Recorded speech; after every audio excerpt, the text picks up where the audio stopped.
cadena ganglionar iliocólica, ¿no? Entonces tenemos que ver, chicos, que va a existir muchas variaciones. La variación, o bueno, la posición más frecuente va a ser la retrocecal ascendente, ¿ya? Va seguido de la pélvica y la preilial, la ilial y la preilial, ¿ya? Entonces en ese orden vamos a encontrar las apéndices de origen retrocecal, preilial y pélvica, ¿ya? Puede tener todo origen, chicos, como ustedes ven, incluso puede migrar con todo el ciego en caso de las gestantes, ¿no? Hay que buscar el sitio, si sospechamos de una apendicitis aguda, el sitio donde se localiza el dolor, ¿no? Haciendo la palpación. Bueno, entonces, ¿cómo se define, chicos, la apendicitis aguda? Primeramente se va a definir como una inflamación aguda del apéndice, ¿no? Del apéndice secal. Antes su nombre se llamaba tiflitis o peritiflitis, ¿no? Pero es la apendicitis. Vamos a ver que esta es la primera causa de un abdomen agudo quirúrgico, ¿no? Por lo tanto, es la primera causa de cirugía de emergencia en el abdomen. Y es más común en la mediana edad, ¿no? Jóvenes de 20 a 30 años y en varones. Ahora, se puede producir la etiopatogenia. Hablando de la etiopatogenia, vamos a ver que la apendicitis aguda se va a generar por una obstrucción del lumen, ¿ya? Pueden haber múltiples factores que van a obstruir lo que viene a ser el lumen del apéndice. Puede haber fecalitos, que es la mayor causa, ¿no? Que son prácticamente heces compactas, ¿no? Puede también haber obstrucción por cuerpos extraños, ¿no? Parásitos, incluso agentes contrastados, como el bario, ¿no? Podemos tener también obstrucción parietal, o sea, que quiere decir que va a ser externa, ¿no? Puede ser por hiperplasia de folículos linfoides o tumores apendiculares, ¿no? Y extraparietales, tumores o metástasis, ¿no? Luminales, parietales y extraparietales, ¿no? Parietales se van a ubicar en la pared del apéndice. En cuanto a la flora bacteriana que va a presentar, vamos a ver que el apéndice va a presentar prácticamente toda la flora bacteriana del colon, porque es una continuación del colon, ¿no? Dentro de ellos vamos a tener bacilos gram negativos, también cocos gram positivos y bacilos gram positivos, ¿no? Vamos a ver que también van a existir gram negativos, ¿no? Dentro de los gram negativos, bueno, de los anaerobios, mejor dicho, van a haber aerobios y también anaerobios. Vamos a tener bacilos gram negativos, aerobios y anaerobios. Por ejemplo, dentro de los bacilos gram negativos más frecuentes y de mayor cantidad tenemos la E. coli, ¿no? La Escherichia coli, seguido de la pseudomonas o especie de Klebsiella. Dentro de los anaerobios gram negativos, ahí sí vamos a encontrar el Bacteroides fragilis, ¿no? Los cocos gram positivos podemos encontrar que son también aerobios, los estreptococos anginosos, en general toda la variedad de cocos. Un ratito.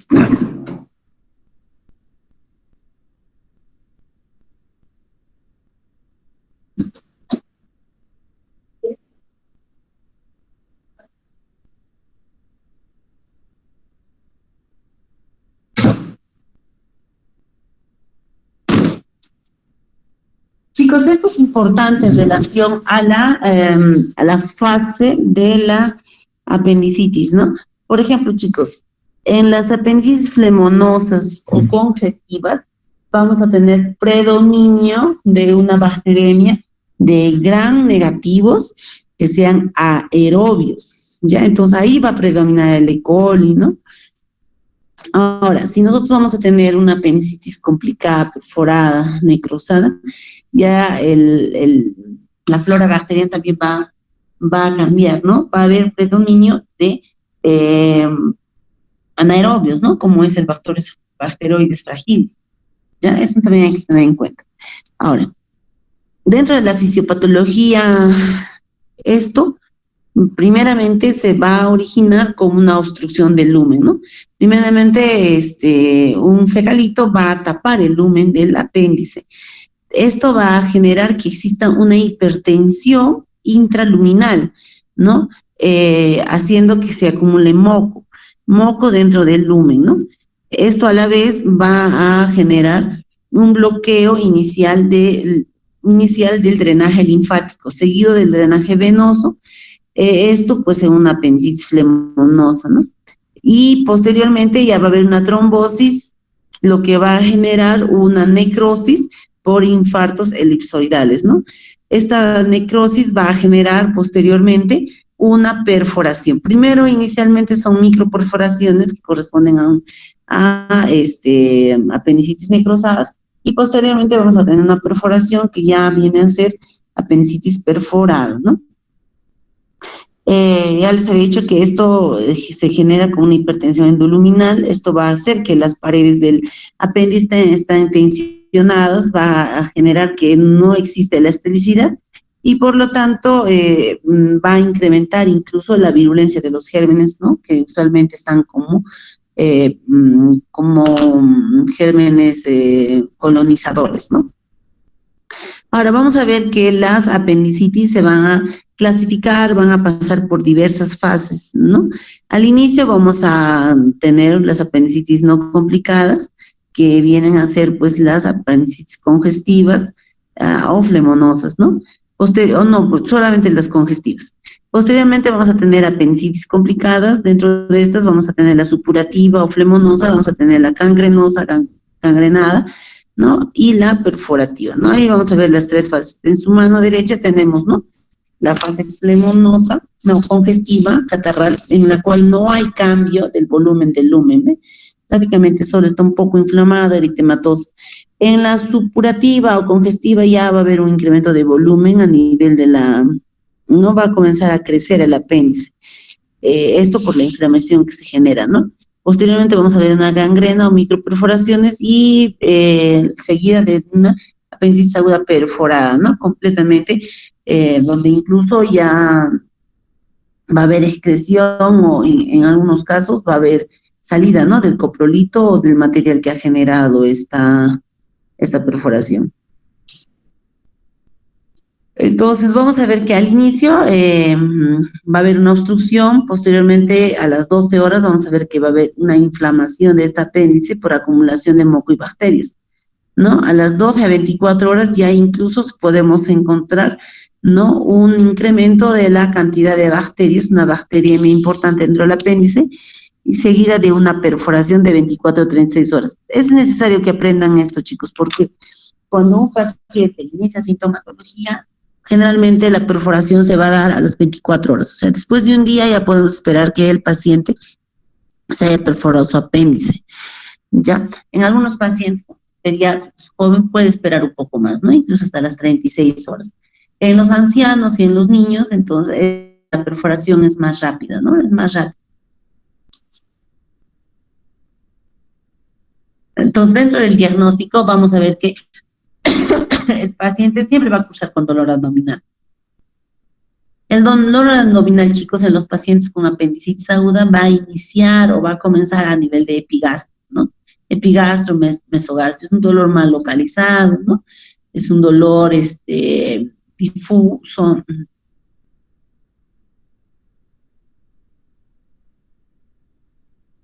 ¿No?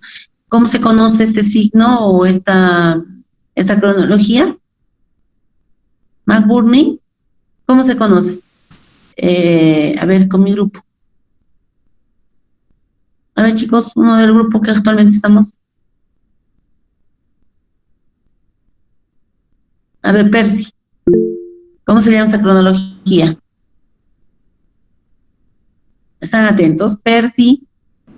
Sí, doctora, presente. Escalando. Doctora, ¿me escucha? Sí, te escucho. ¿Cómo se llama? ¿Me oyen bien, chicos? Disculpen. Sí, doctora. ¿Se escucha bien, doctora? Sí, doctora. ¿Cómo se llama Percy? A ver, Charca, ¿cómo se denomina esta cronología? Murphy. Murphy, doctora. ¿Por qué no es McBurney? Bueno, es así su nombre, ¿no? No se confundan. Por más que acá sea cronología de Murphy, viene a ser, ¿no? La característica de cómo se presenta el dolor, ¿no? Cómo va a migrar el dolor. Inicialmente, como les he dicho, es un dolor a nivel de epigastrio, mesogastrio, y en el transcurso de las horas se va a tornar un dolor localizado en fosa ilíaca derecha, porque el dolor en epigastrio es difuso, mal localizado, ¿no? Esto va a estar acompañado de náuseas, vómitos que posteriormente al dolor se van a presentar, ¿no? También vamos a ver que va a haber anorexia, el paciente pierde el apetito en algunos casos y va a haber alteración del tránsito intestinal, ¿no? Puede haber constipación o también puede cursar con diarrea. Ya. Vamos a tener múltiples signos, los cuales nos pueden dar una orientación de apendicitis aguda y sus diferentes variantes, ¿no? Tenemos el McBurney, Bloomberg, Sowa, Rosing, obturador. Acá, por ejemplo, vamos a ver que, ¿no? Vamos a tener diferentes signos. Los más importantes son, pues, el signo de, ¿no? El signo de, McBurney, ¿no? El signo de Bloomberg también llamado, pues, ¿no? El signo del rebote, el cual se va a presentar dolor a la descompresión brusca, ¿no? De la mano, ¿no? Examinadora en fosa ilíaca derecha, ¿no? Ahora, si vamos a ver que hay un rebote, como usualmente decimos, a la descomprensión brusca en fosa ilíaca derecha, decimos que ya tiene signos peritoneales, ¿no? Que probablemente es apendicitis, ¿no? Ya está perforada, ¿ya? Entonces vamos a tener otros signos como el signo de Aro, el Chus. Es fácil, chicos, lean, por favor, el signo de Coop, el Damfi, ¿no? Que es común, que a un paciente le pedimos que haga un esfuerzo, ¿no? Que tosa, y entonces apenas tose el paciente va a generar un dolor intenso en fosa ilíaca derecha, ¿no? Vamos a tener, por ejemplo, el signo de Rousing. ¿Alguien sabe qué es el signo de Rousing, chicos? Viene a ser, pues, ¿no? La palpación de fosa ilíaca izquierda. Esto va a generar que el gas intraluminal del colon izquierdo, ¿no? O transverso pase hacia la fosa ilíaca derecha y vaya a generar dolor. Ahora, ¿qué más? Chicos, también para hacer el diagnóstico tenemos que guiarnos con un score, ¿no? Un score que nos va a brindar, ¿no? Una puntuación en la cual nos va a darnos pautas de manejo, ¿no? De manejo de una apendicitis o diagnóstico, o también va a descartar lo que viene a ser, pues, una apendicitis. Entonces, dentro de esto vamos a tener varios puntos que se van a evaluar dentro de una apendicitis. Si sospechamos de una apendicitis, primero tenemos que hacer un score de Alvarado, ¿bien? Entonces vamos a ver que si va a presentar dolor migratorio, ¿no? O cronología de Murphy, ya pues entonces le corresponde un punto, ¿no? Si tiene una anorexia junto con vómitos, también un punto, ¿no? En cada ítem. Si vamos a ver, pues, signo del rebote, elevación de la temperatura, leucocitosis, ¿no? Neutrofilia, ya, dolor a la descomprensión, o sea, signo de Bloomberg. Esto va a generar puntuación, ¿no? Entonces, acá nos vamos a evaluar tanto la sintomatología, los laboratorios, ¿no? Para guiar. Por ejemplo, si nosotros obtenemos un puntaje menor de 4, probablemente pues esto no sea apendicitis, ¿no? Y lo que vamos a hacer es que ese paciente se controle dentro de las 24 horas siguientes, ¿no? Podemos mandarlo a casa y ver, pues, ¿no?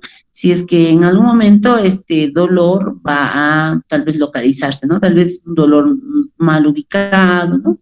No esté con fiebre ni anorexia, con bastante apetito, tener tal vez una leucocitos entre valores normales, ¿no? No hay desviación izquierda, ya no hay signo de rebote, pero solo se queja de dolor en el lado derecho, ¿no? Cuadrante inferior derecho. Y lo demás no tiene. Entonces, por ejemplo, ya sería un puntaje de 2, ¿no? En general, puntajes menor a 4 ya necesita una reevaluación dentro de las 24 primeras horas, ¿no? Pero si obtenemos una escala de 4 a 6, vamos a hacer que este paciente se interne, ¿no? Lo hospitalizamos y vamos haciendo nuevamente una evaluación con 24 horas posteriores, ¿no? Ahora, si es que esta escala es mayor a 6, probablemente este paciente vamos a tener que programarlo, ¿no? Porque ya nos está dando un diagnóstico casi certero, ¿no? Ya. Ahora, hay unas formas clínicas especiales, tanto en los niños, adultos y inmunodeprimidos, ¿no? En infantes y niños es difícil, chicos, hacer el diagnóstico, porque los niños no van a contarnos, ¿no? Cómo se presenta el dolor, a las cuántas horas ha migrado, solo se lloran y lloran, pues, y en algunos niños que son un poquito más grandes colocan la mano en la fosa ilíaca derecha, ¿no? Pero si no te ayuda, no te colabora, entonces probablemente, pues, vamos a tener un tiempo mayor de observación, ¿no? Y hacer la evaluación, tal vez cuando el paciente esté adormitado, ¿no? Ahora, en los ancianos también, la misma ateroesclerosis que se va a presentar en los ancianos hace que pueda ocurrir una perforación, ¿no? Prematura del apéndice, o sea, no esperamos 24 horas, podemos esperar que a las 14 horas, 16 ya tenemos una apéndice perforada, ¿no? Por el mismo hecho de que la aterosclerosis coadyuva, ¿no? A que pueda haber una perforación prematura del intestino, ¿no? En este caso del apéndice. Igual en inmunodeprimidos, por ejemplo, chicos, en los pacientes diabéticos, ellos son mal localizadores del dolor, ¿no? Han tenido dolor en fosa ilíaca derecha, que probablemente ya se ha complicado en una peritonitis, pero el paciente manifiesta mínimo un nulo dolor, ¿no? Pues por ahí le haces una tomografía, encuentras signos, ¿no? Incluso de perforación y ya. Estos pacientes, por ejemplo, inmunodeprimidos como los diabéticos, no tienen buen pronóstico, ¿no? Ellos tienden a tener apendicitis perforada por el mismo hecho de que no tienen mucha sensibilidad y ya, pues entonces su pronóstico empeora. Ahora, hemos visto, ¿no? Que durante la apendicitis, el apéndice junto con el colon pueden migrar, ¿no? Entonces vamos a encontrar diferentes ubicaciones para una apendicitis en gestantes, ¿no? Generalmente en flanco derecho o incluso en hipocondrio derecho, ¿no? Encuentras el signo de rebote, resistencia, ¿no? Que nos indica que hay una localización y probablemente puede haber incluso una perforación, ¿no?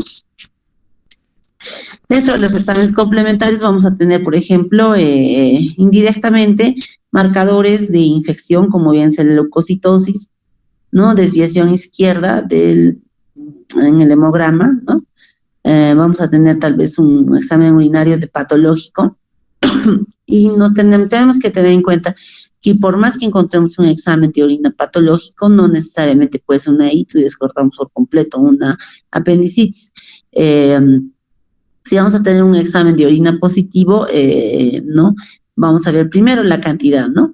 La cantidad, si encontramos unos nitritos. Si encontramos nitritos, ya es una ITU, ¿no? Y no hay que nada decir, pues si no encontramos nitrito, por más que hay una infección urinaria, no podemos descartar una apendicitis. Tal vez el apéndice está de origen, ¿no? Pélvica y está irritando la vejiga y esto va a generar esto, ¿no? Podemos hacer la radiografía siempre y cuando sea una mujer y sospechamos de algo patológico, ginecológico, ¿no? Para ver también una radiografía convencional, podemos hacer colon por enema, tomografías, una laparoscopía diagnóstica. Acá, por ejemplo, dentro de la ecografía, chicos, si vamos a ver, por ejemplo, un apéndice incrementado de volumen, generalmente vamos a observar el signo de la dona, ¿no? Esto por incremento del volumen a nivel de la pared del apéndice, ¿no?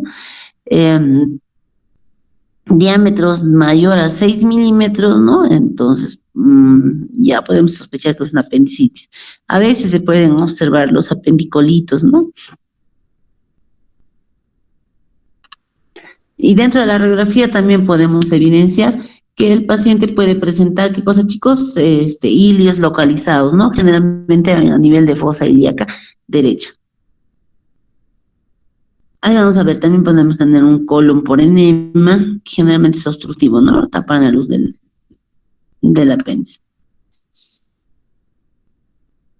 También podemos pedir una tomografía, ¿no? Y ustedes ven la imagen inferior de la derecha, prácticamente hay una flechita donde visualizan, ¿no? Como el apéndice se encuentra incluso con su apendicólito incrementado de volumen. Porque usualmente, chicos, ni siquiera se ve en la tomografía cuando ustedes hacen apéndice, o sea, cuando hacen una tomografía y no tiene apendicitis, no se visualiza. Pero acá se ve una gran masa inflamatoria en fosa ilíaca derecha, incluso con un plastrón. O sea que está protegiendo, ¿no? Los intestinos han migrado para protegerlo. Ahora, dentro del diagnóstico diferente tenemos N más 1, chicos, ¿no? Dependiendo si es apéndice, los tumores de mucosele, cáncer, colitis, tiflitis, colecistitis, todas las inflamaciones de diferentes órganos dentro de la cavidad abdominal. Ahora, puede ser dado, por ejemplo, por la adenitis ultraduodenal, ¿no? Una ictu, una EPI en las mujeres. Entonces, vamos a ver las complicaciones de una apendicitis, vamos a tener las perforaciones, ¿no? Que van a generar peritonitis, los flemones o abscesos, ¿no? La peritonitis apendicular, los plastrones, la piliflebitis. La piliflebitis ya les he dicho, ¿no? Es el disparo de trombocépticos, ¿no? Por vía venosa, ¿no? Y que va a generar esta patología, ¿no? Las tiflitis o piliflebitis. El tratamiento, chicos, es sí o sí quirúrgico, ¿ya? Es quirúrgico, se tienen que operar. Apéndice diagnosticado, apéndice operado. Porque no crean que hay una resolución. Ha habido estudios, ¿no? En los cuales en la etapa congestiva tal vez han administrado medicamentos, pero te corres el riesgo, ¿no? De que este paciente pueda ser apendicitis perforada, ¿no? Y generar una peritonitis. Por lo tanto, si tú lo diagnosticas, ya tienes que operarlo, sí o sí. Pues laparoscópica, monopuerto, ¿no? Bueno, lo importante es diagnosticar, ¿no? Ahora, podemos, digamos, hacer en los plastrones las apendicectomías de intervalo, ¿no? Generalmente, pues en esto, 6 a 10 semanas después del cuadro inicial, ¿no? Ahora, hay criterios histológicos, ¿no? Para su diagnóstico. También puede haber dentro de la clínica, ¿no? Como les había dicho, anorexia, vómitos, ya la tomografía, no, esto es en la apendicitis crónica, disculpen. La apendicitis crónica generalmente, chicos, ya es un diagnóstico anatomopatológico, ¿no? Tú le sacas el apéndice, lo mandas y ellos nos van a dar los signos, ¿no? O diferentes tipos de células que van a encontrar en una inflamación crónica, ¿no? En el dolor viene, va, es menos intenso, se ubica igual, también se acompaña con náuseas. Bueno, en relación al tratamiento, como les decía, ¿no? El tratamiento es quirúrgico, pero tengan en cuenta esto, chicos. Al inicio, cuando ustedes vean al paciente, el paciente va a decir, tengo 16 horas, o sea, desde ayer a las 4 de la tarde me está doliendo el abdomen, ¿no? ¿Y dónde comienza el dolor? A nivel de epigastrio, mesogastrio, te dicen, ¿no? Pero pasa a las 6 horas, porque te van a decir, digamos, eso me pasa a las 10 de la mañana. Entonces, a las 4 o 5 de la tarde ya el dolor se ha ido ubicando en la fosa ilíaca derecha. Te va a decir eso, ¿no? Entonces, ustedes hacen el examen y definitivamente es una apendicitis, ¿no? Hay signos de resistencia, rebote a nivel de fosa ilíaca derecha. Entonces, lo que van a hacer es, pues, programarlo al paciente, ¿no? Programarlo al paciente, pero no le podemos dejar entrar al paciente sin una hidratación adecuada, porque si el paciente ya tiene esas 16 horas sin tomar alimentos, sin tomar agua, entonces el paciente se puede tener complicaciones, ¿no? Entonces, siempre una hidratación, analgésicos, antibióticos, ¿no? Dependiendo, si sospechamos una apendicitis aguda, flemonosa, congestiva, solamente, digamos, una cefalosporina, ¿no? Ya, pero si, digamos, ya este paciente ya tiene 2 días o 1 día y medio, 2 días, ya ya, pues, ¿no? Entonces, si tienen 3 días, entonces en estos pacientes ya deberíamos utilizar la clindamicina, ¿no? No solo la ceftriaxona, para hacer una cobertura amplia de los medicamentos. Después, analgésicos. Ya sabemos, chicos, que este paciente tiene una apendicitis, ya está diagnosticado. Le ponemos un analgésico. El problema es ponerle antes de hacer el diagnóstico, ¿no? Porque nos va a retrasar el diagnóstico. Pero si ya le hemos hecho su maniobra, sabemos que tiene una apendicitis, y digamos, ha comido 2, 3 horas, entonces el anestesiólogo siempre te pide que tengas un reposo, ¿no? De ayuno siquiera de 6 horas. Pero si tú no tienes esas 6 horas, ¿qué pasa, chicos? Puede vomitar, ¿no? Puede vomitar. Entonces, durante ese tiempo podemos administrar el analgésico sin ningún problema, ¿no? Esperando que el paciente sea intervenido. Porque tampoco es bonito que el paciente esté gritando, ¿no? Gritando de mucho dolor. Protectores gástricos también deberíamos usar para contrarrestar cualquier tipo de úlcera o evento, ¿no? Gastrointestinal. Ya, chicos, esto sería en relación a apendicitis. ¿Alguna pregunta?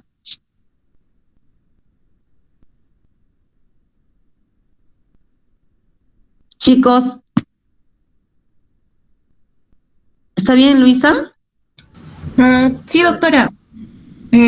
Bueno, doctora, en cuanto a la escala de Donnell, doctora, ¿suele utilizarse también? Generalmente ahora incluso en los servicios de cirugía te ponen, chicos, la escala de Alvarado, ¿no? Para que puedas hacer una gráfica inicial y tal vez hacer sus controles 24, 48 horas posterior si hay duda diagnóstico, ¿no? No, generalmente no se utiliza esta. La que se utiliza más es la score de Alvarado. ¿Alguna pregunta más, chicos?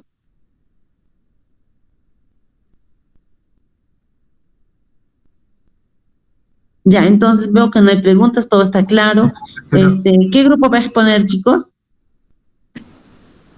El grupo de intestino delgado, doctora.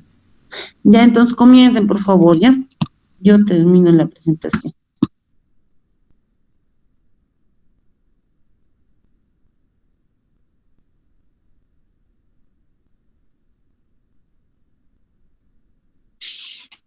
Ya, está bien, doctora. Voy a proyectar.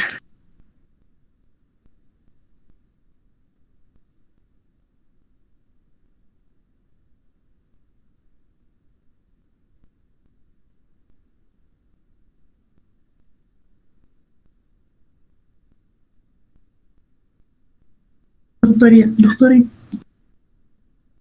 Chicos, comiencen, chicos, por favor. Doctora, buenas tardes, compañeros, buenas tardes. En esta ocasión vamos a hablar acerca de la patología quirúrgica del intestino delgado. Siguiente, por favor. Bueno, vamos a comenzar con generalidades. En la anatomía vamos a ver que es la porción más larga del tubo digestivo. Se dice que mide de 6 a 7 metros. Va a ser el principal lugar de absorción de nutrientes. Desde el orificio pilórico hasta lo que es la válvula ileocecal, va a ser esta va a venir pues del orificio pilórico hasta la válvula ileocecal. Esta va a poseer 3 porciones, una del duodeno, el yeyuno y el ilio. Ahora, con respecto al duodeno, vamos a ver que esto corresponde a la porción inicial y es la más corta del intestino delgado. Tiene la forma de C y va desde el píloro a la altura de L1 hasta lo que es la flexura duoyeyunal a la altura de L2. Parcialmente esta va a ser retroperitoneal y va a presentar una longitud de 24 a 26 centímetros y un calibre de 4,5 centímetros. Siguiente, por favor. Ya, correspondiente al yeyuno e ilio, este presenta una forma tubular larga y plegada. Vamos a ver que las dos, el yeyuno va a corresponder a las dos quintas partes proximales y el ilio a los 3 quintos distales. Ahora, estos van a venir desde lo que es la flexura duoyeyunal a la altura de L1 hasta la unión iliocecal. En este punto, como podemos observar, ¿no?, en la imagen, el ilio se va a vaciar dentro del ciego a la altura de la válvula iliocecal en el intestino grueso. Ahora, con respecto a la irrigación de estas 3 porciones, generalmente estas van a estar dadas por lo que es el tronco celíaco, principalmente en lo que es la arteria mesentérica superior. Eso más que todo en la porción duodenal, ¿no? Y la inervación, esta va a ser dada por el plexo celíaco, el plexo mesentérico superior y los nervios vagos, ¿no? O sea, su inervación parasimpática va a estar dada más por los nervios vagos y la simpática por lo que es el plexo mesentérico y el plexo celíaco. El drenaje va a ser, que va a ir a lo que es la vena porta. Siguiente. Histológicamente, o bueno, respecto a lo que es la histología, sabemos que el intestino delgado está formado por pliegues, ¿no? Que están formados a su vez por vellosidades. Vamos a tener dos, igual que van a tener una histología parecida que en el estómago. Por ejemplo, vamos a tener dos capas musculares externas, una longitudinal que va a cumplir la función de propulsar los alimentos, y la capa interna, la capa muscular circular, va a estar referido más que todo a lo que son los movimientos en el mismo lugar. Estos van a ayudar a lo que es la mezcla, ¿no? Después vamos a tener la submucosa, que va a contener a todo lo que es la vasculatura, la muscular de la mucosa, que va a estar adherido a la submucosa, y el epitelio intestinal, ¿no? Que va a cumplir el rol intestinal al estar altamente especializado. Va a tener estos grandes pliegues, como los podemos ver en formas de hileras, de montañas y también de valles, como lo podemos observar, donde van a comenzar a entrar la comida. También vamos a ver pues que va a contener a su vez lo que es la zona inmunológica, que va a estar, que acá no se ve, pero también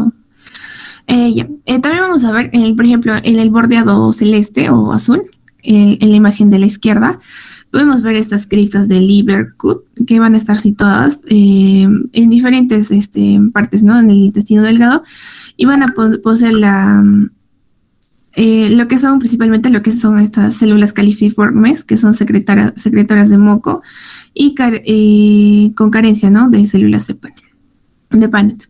Ahora, correspondiente a la fisiología del intestino delgado, es característico, ¿no? Estas microvellosidades que cumplen la función de absorción de micronutrientes, tanto macronutrientes como agua, también sodio, cloro y potasio, y la secreción de bicarbonato.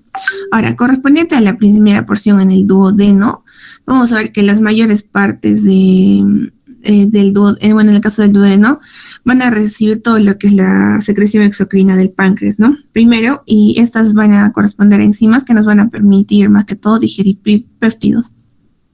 Por otro lado, llega la secreción del hígado, que va a corresponder a lo que son las sales biliares, y estas ambas secreciones, tanto las del páncreas y las del hígado, van a corresponder o van a ir a lo que es la ampolla de Vater, y vamos a ver que estas van a ayudar, ¿no? A acabar con la función que comenzó el estómago, que vendría a ser pues la de digestión.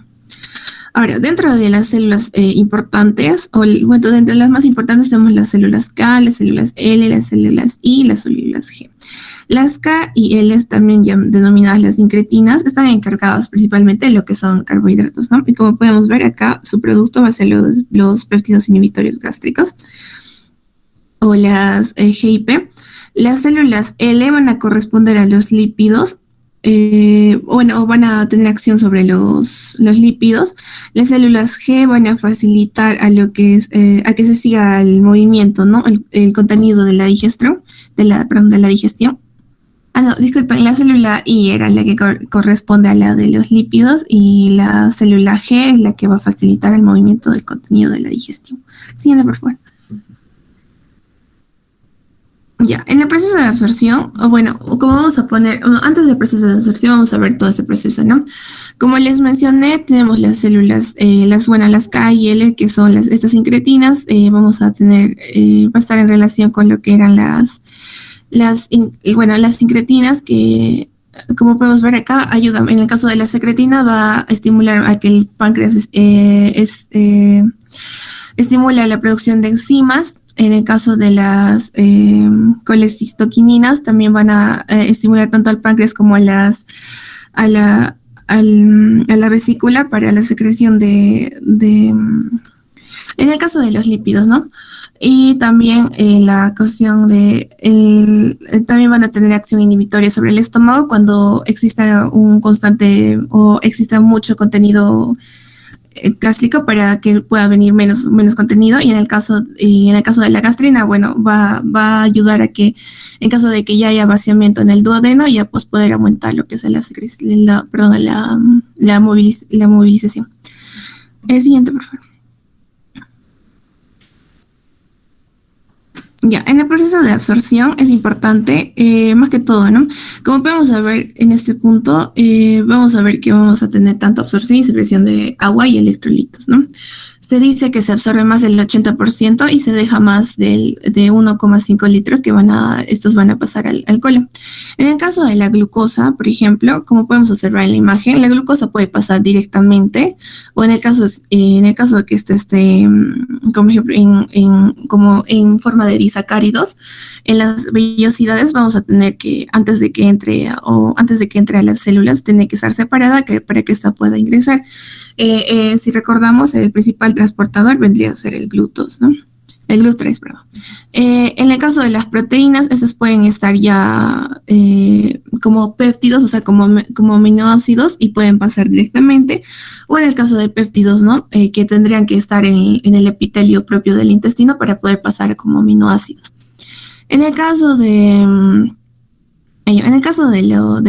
lo que son los lípidos, en el caso de los triglicéridos, estos en el lumen tienen que ser digeridos anteriormente y separados para que puedan poder pasar a la parte intersticial, ¿no? Siguiente.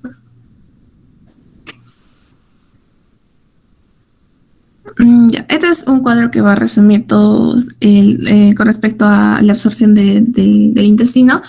Vamos a ver que los carbohidratos, proteínas y lípidos son absorbidos mayormente principalmente en la porción del duodeno, en menor proporción en el yeyuno y también en mucho menor proporción en lo que es en el ilio. El calcio, el hierro y el folato. En el caso del folato vamos a tener la necesidad del factor intrínseco. Vamos a ver que esto se absorbe en mayor proporción en el duodeno. Y también el calcio con respecto al calcio también va a tener absorción en lo que es el yeyuno y el ilio. Respecto a los ácidos biliares, vamos a ver que los ácidos biliares se absorben con mayor proporción en lo que es el ilio para que estos puedan ser reabsorbidos posteriormente. En el caso de la vitamina B12, va a necesitar, ¿no? Como ya sabemos, lo que es el factor intrínseco. Y va a ser absorbido en mayor proporción en lo que es en el ilio. Siguiente.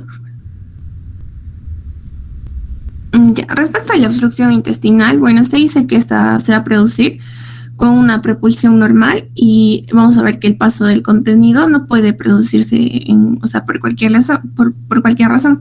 Estas van a representar el 15% de ingresos hospitalarios por dolor abdominal agudo y hasta el 30% de estos requieren cirugía. También, como otro dato adicional, es de las 5 causas más comunes de admisión quirúrgica de pacientes con dolor agudo no traumático y suele ser de la causa más común con lo que respecta a desórdenes quirúrgicos del intestino. Siguiente, por favor. Ya. Entonces tenemos por definición que va a ser la interrupción del tránsito intestinal por causas funcionales, mecánicas o pueden ser ambas, ¿no? Lo que va a impedir el adecuado tránsito del contenido intestinal. Bueno, respecto a la clasificación, vamos a ver que según su ubicación, esta puede ser alta o puede ser baja. Ahora, según el mecanismo, vamos a tener lo que es el ilio mecánico. En el ilio mecánico este corresponde, ¿no? a la oclusión de la luz intestinal por un obstáculo más que todo orgánico.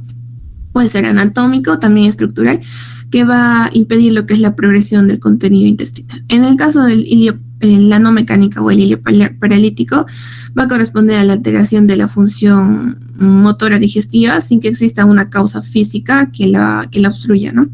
En el caso de la mecánica, como les dije, hay una disminución de la luz y generalmente su resolución va a ser quirúrgica. Ahora, en el caso del ilio paralítico va a ser metabólica, causas infecciosas y su tratamiento va a ser más que todo médico. ¿Sí? Ya, como les mencioné, tenemos estas causas, ¿no?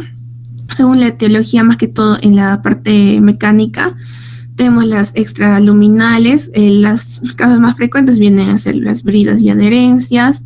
Las hernias corresponden a la segunda causa más frecuente. Es en el caso de pacientes que han sido anteriormente operados. Hay que pensar que la primera causa va a ser la de las hernias y la tercera causa más frecuente de patología intestino delgado vendría a ser pues lo que son los cánceres. Ahora, por eso hay que hay que recordar este punto. Por ejemplo, si tenemos antecedentes personales del paciente que tiene cirugía abdominal previa, o sea, reciente, hay que estar pensando en lo que son bridas y adherencias. En el caso de una hernia inguinal o, por ejemplo, una hernia crural, hay que estar pensando que el paciente ya tiene por ejemplo, en el caso de una hernia encarcerada. Ahora, respecto a los cambios de hábito, si el paciente presenta un cambio de hábito reciente o baja de peso o secreciones, o por ejemplo una rectorragia, hay que estar pensando en procesos cancerígenos. Si el paciente tiene antecedentes de cólicos biliares, hay que estar pensando en un hilio biliar. En el caso de si el paciente tiene algún tipo de cardiopatía previa, por ejemplo, una fibrilación auricular, hay que estar pensando en una isquemia mesentérica, por ejemplo, más que todo por causas embólicas, ¿no? Siguiente, por favor. Bien. Respecto a la fisiopatología, vamos a ver que esta obstrucción intestinal va a ocurrir cuando se interrumpe el flujo normal del contenido intraluminal, como le podemos observar en la imagen. La obstrucción puede ser funcional, principalmente debido a una causa fisiológica, ¿no? Intestinal anormal, o también debido a una obstrucción mecánica, como ya lo mencioné, puede ser extrínseca o intrínseca, mural, o en este caso puede ser mural o lo que es intraluminal, ¿no? Puede ser parcial o completa. Ahora, si nos referimos más que todo a la fisiopatología, vamos a tener estos dos puntos o estos dos tipos de clasificación, ¿no? Por decirlo así. Tenemos la obstrucción simple y la obstrucción estrangulada. En el caso de la obstrucción simple, estas van a corresponder más que todo a la oclusión de un solo punto, como le podemos ver en la imagen. Un ejemplo claro vendría a ser pues las adherencias, ¿no? O algún tipo de tumor o estenosis. En el caso de la obstrucción cerrada o también denominada la obstrucción estrangulada o cerrada, vamos a ver que acá va a haber una oclusión de 2 puntos, ¿ya? Entonces, por lo tanto, vamos a tener mayor riesgo de isquemia y también, más que todo, de isquemia intestinal. Un ejemplo claro vendría a ser las hernias, las adherencias también, y lo que es, en el caso del intestino grueso, pues el vólvulo, ¿no? Respecto al diagnóstico, esto es importante. El diagnóstico va a ser basado en lo que es la amnonesis y el examen físico completo, incluido tacto rectal. Esa es la base del diagnóstico. Ahora, se puede confirmar el diagnóstico por ejemplo, con radiografía, ecografía o tomografía, ¿no? Y también es importante, ¿no? En el caso del laboratorio, ver algún tipo de alteración, por ejemplo, una leucocitosis, una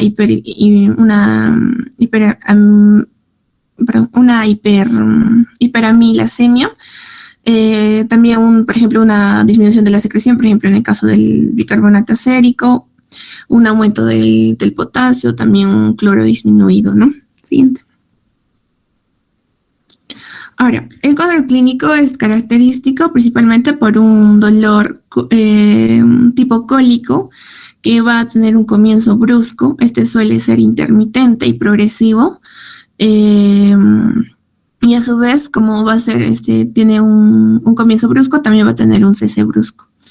Respecto al vómito, vamos a ver que los vómitos son característicos más que todo en una obstrucción intestinal alta. En el caso de una obstrucción intestinal baja, vamos a ver el signo característico va a ser lo que son la distensión y los vómitos van a ser más que todo tardíos. Vamos a ver que los ruidos hidroaéreos vamos a prestar más ruidos hidroaéreos, pero estos van a estar disminuidos en frecuencia. Ahora, respecto al manejo general, esto es importante principalmente porque el paciente primero tiene que estar en NPO, o sea, nada por vía oral, se tiene que poner una sonda nasogástrica. En segundo punto, ver la hidratación del paciente, ¿no? Principalmente hidratación endovenosa. El tercer punto vendría a ser los antibióticos y también los analgésicos. Y por último, ya como prueba confirmatoria, vendría a ser pues, la radiografía de abdomen, ¿no? Se dice que la tomografía va a ser la prueba gold estándar, pero hay que ver que la radiografía de abdomen, principalmente la simple en bipedestación, va a ser la de elección, principalmente porque se pueden tomar varias, ¿no? Y de esa manera se puede estar controlando al paciente. Ahora, como podemos ver en la radiología, el método de mayor, como ya les mencioné, el método de mayor valor diagnóstico va a ser el de la radiografía de cúbito dorsal de pie, donde los signos característicos van a ser este gas intraintestinal, o sea, los niveles hidroaéreos, cuando el paciente está de pie. En el caso de las asas yeyunales vamos a ver, ¿no?, este signo de pila de monedas, que lo podemos ver acá en la imagen, y estos van a ser útiles, ¿no?, para monitorear principalmente la evolución del paciente, como ya les mencioné. Siguiente. Ya. Dentro de la táctica quirúrgica hay algo importante que es, bueno, en el caso de la lisis abierta o lo que es la paroscópica, vamos a ver que eso va a ser útil en lo que son las adhesiones. Principalmente estas se van a dar en el punto de obstrucción. Ahora, la reducción y la reparación, en el caso de una hernia, por ejemplo, va a estar más enfocado pues a lo que es la reducción y la reparación. Por otro lado, vamos a ver que en el caso más frecuente, como ya les mencioné, que son las bridas y adherencias, vamos a tener la cirugía de elección va a ser la enterolisis, como podemos ver acá en la imagen. Esta va a ser más que todo va a ser más enfocada en lo que son la lisis de las bridas y las adherencias. Va a haber una descompresión retrógrada, un lavado de lo que es la cavidad peritoneal y al final, para terminar, un reordenamiento de lo que son las asas intestinales. En el caso de las bridas, en el caso de la otra cirugía que vendría a ser la aplicatura, vamos a ver que esta suele ser considerada una operación noble, pero tiene mayor riesgo con mayor riesgo de complicación con fístulas. Y dentro de estas vamos a tener lo que es la operación de Child-Phillips, que esta tiende a ser el manejo más seguro, ¿no? Siguiente, por favor. Bueno, continuando con el tema, trataremos las fístulas intestinales. Siguiente, por favor. Se tiene como definición que esta fístula es una comunicación anormal entre dos superficies epitelizadas. Principalmente puede ser la comunicación anormal entre dos partes del tubo digestivo u órganos adyacentes. Se dice que la fístula de intestino delgado es esta comunicación anormal, pero entre intestino y la piel, que requiere por lo menos de 4 a 6 días para establecerse, tiempo en el cual el paciente puede presentar un postoperatorio tórpido. Y estas fístulas son también llamadas como fístulas enterocutáneas. Siguiente, por favor. Dentro de la epidemiología, estas principalmente son una complicación muy temida de la cirugía abdominal. Puede ocurrir dentro del 0.8 al 2%, aunque puede suceder por otras cosas. Se dice que del 75 al 85% de estas acontecen en el postoperatorio como una consecuencia de lesión intestinal. Puede ser por una enterotomía inadvertida o una fuga anastomótica. Su incidencia puede ser muy variable dependiendo tanto de la habilidad del cirujano que haga la intervención como de los factores relativos al paciente, sobre todo en los casos de neoplasia o de enfermedad inflamatoria intestinal. Se dice que del 15 al 25% de las fístulas se forman de manera espontánea, sobre todo lo que es a consecuencia de enfermedad inflamatoria intestinal, que esta es la causa más frecuente en el mundo occidental de fístulas no relacionadas con la cirugía, siendo las causas menos frecuentes las diverticulitis, el traumatismo, radioterapia, la isquemia intestinal o las neoplasias. Siguiente, por favor. Dentro de la etiología, estas pueden ser congénitas o adquiridas. Las primeras, las congénitas pueden ser debidas a defectos en el desarrollo del embrión que requieren tratamiento quirúrgico en la etapa inicial de la vida. Las adquiridas principalmente están presentes en el postoperatorio de cirugía del tracto digestivo, de las cuales 35% son secundarias a fallas en las estructuras intestinales, 30% debidas a lesiones inadvertidas al drenar abscesos y realizar lisis de las adherencias, 10% se deben a laceraciones intestinales en el transoperatorio, ya sean resueltas con o sin sutura, y 7% por desidencias de muñón apendicular. ¿Esto qué quiere decir? Que el 82% son secundarias a una manipulación quirúrgica de los intestinos y el 18% son fístulas generalmente por procesos inflamatorios, ya sea en la radioterapia o los tumores intestinales. Siguiente, por favor. Dentro de la clasificación de las fístulas se tiene que estas pueden ser clasificadas por la localización anatómica, como son las internas, que son las intestinales, que son fístulas entre dos partes del tracto gastrointestinal, y las extraintestinales, que son fístulas entre un tracto gastrointestinal y un órgano adyacente, como las genitourinarias, las biliares, las vasculares o las respiratorias. Las externas pueden ser las enterocutáneas, las de intestino delgado, las que se dan más, y pueden ser enterovaginales, altas o bajas. Por su etiología ya sabemos que pueden ser congénitas o adquiridas. Las adquiridas son espontáneas.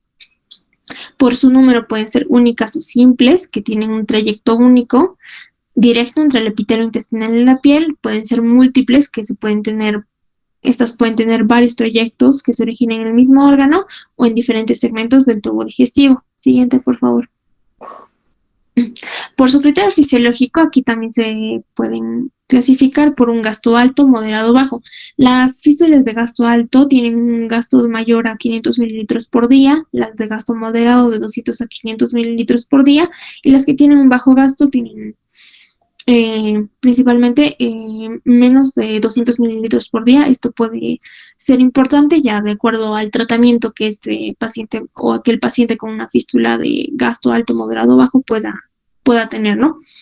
Se dice que por la parte de un órgano que comunica con el exterior pueden ser fístulas laterales o terminales. En las laterales se ven que es donde el defecto es solo una parte de la circunferencia del intestino.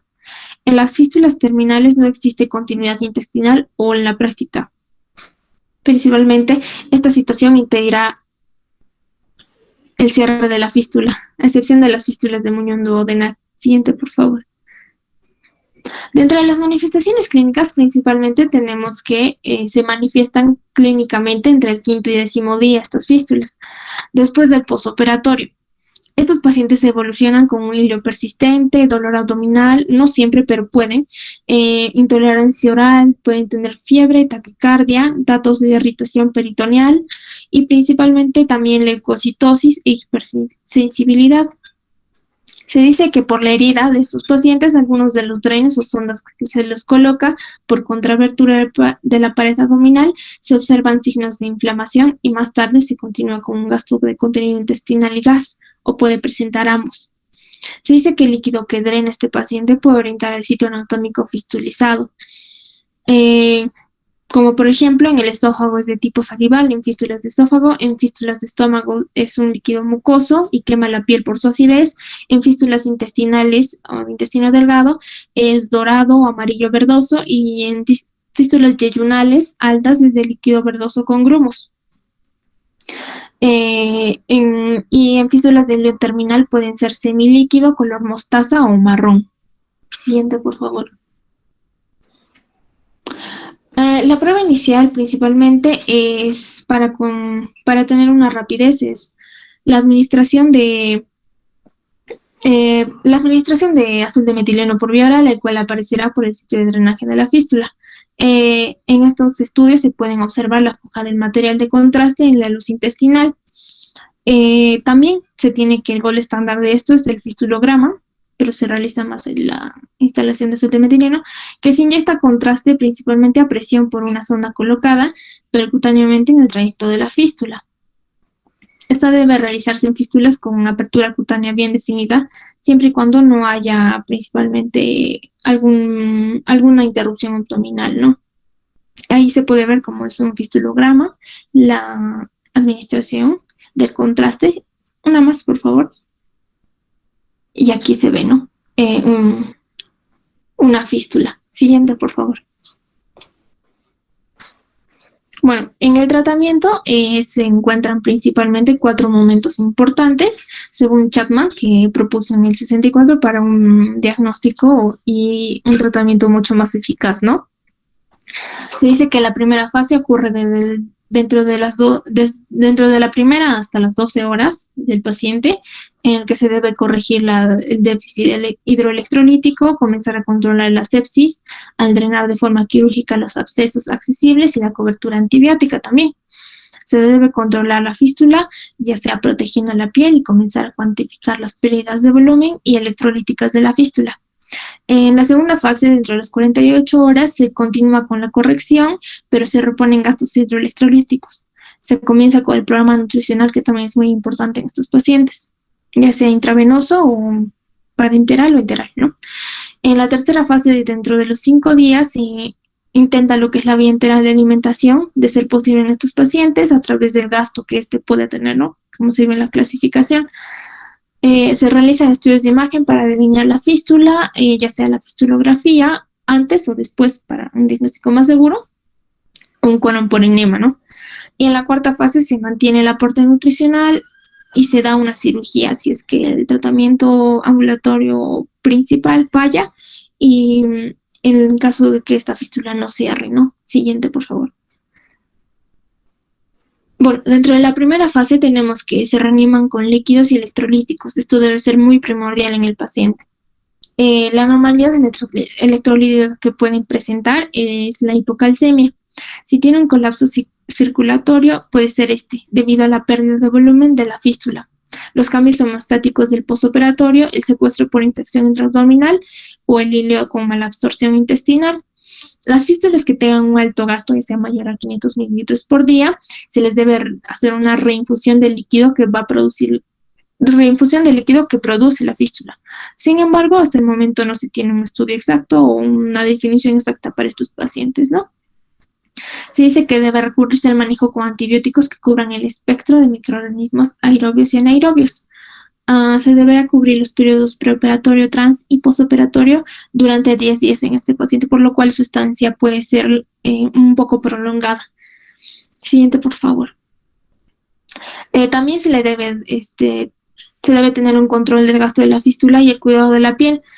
Se puede utilizar en estos pacientes bolsas colectoras que se pueden adherir a la piel que rodea el sitio donde drena la fístula. Esto principalmente para evitar el contacto con la piel. Si no existe la posibilidad de conseguir unas bolsas colectoras, se cubre la piel que rodea el sitio del drenaje fistuloso con unas pastas protectoras con un óxido de zinc o aluminio. En caso de no poder controlar las fístulas con bolsas, se deja expuesta la lesión y se crean mecanismos de succión que puedan impedir al máximo el contacto de las secreciones con la piel, ¿no? Evitar esto. En la segunda fase, principalmente, ya tenemos la anatomía de la fístula bien definida, sabemos su causa exacta y cómo podemos tratarla, ¿no? Se inicia con la nutrición parenteral, que se inserta un catéter central por punción percutánea subclavia o por venodisección de la vena cefálica o yugular externa, haciendo avanzar su extremo distal hasta la vena cava superior. Se dice que el cálculo de los requerimientos energéticos se puede obtener mediante la fórmula de Harris-Benedict, ¿no? Y los requerimientos de proteínas sobre la base de pérdidas nitrogenadas en orina de 24 horas en estos pacientes. Siguiente, por favor. En la tercera fase, si el paciente está mejorando, si es que el paciente lo requiere, se le puede dar una nutrición enteral, ¿no? Se debe utilizar esta nutrición como primera elección en el tracto gastrointestinal para proporcionar los nutrientes, ya sea por una vía oral o por la sonda, ¿no? Es posible utilizar una sonda nasoyeyunal siempre y cuando se evite el segmento fistuloso en estos pacientes.